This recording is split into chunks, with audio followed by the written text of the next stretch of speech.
Ils n'étaient pas venus à Paris, Bordeaux, Toulouse pour en découdre avec les forces de l'ordre. Ils étaient venus pour défendre leur vie menacée, dégradée par la précarité, mise en joue par un pouvoir prêt à faire les poches de leurs parents retraités comme de leurs enfants étudiants, afin de valoriser le patrimoine financier des plus riches.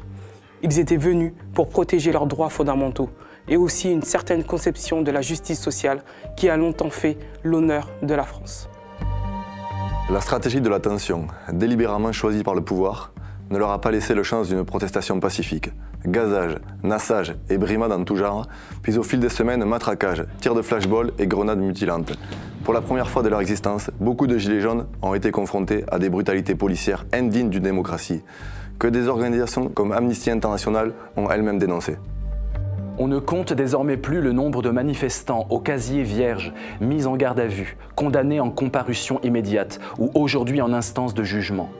Certains connaîtront la prison, qui détruit, qui humilie. D'autres ne retrouveront jamais d'emploi. Un grand nombre d'entre eux verront leur vie brisée à jamais. Nous ne pouvons accepter qu'une protestation contre une politique massivement rejetée par la population détruise ainsi des êtres pris pour bouc émissaire. Nous ne pouvons accepter qu'un pouvoir qui a sciemment fait le choix de la confrontation se serve d'eux pour intimider tout un peuple. Nous ne pouvons accepter l'idée d'une vengeance d'État.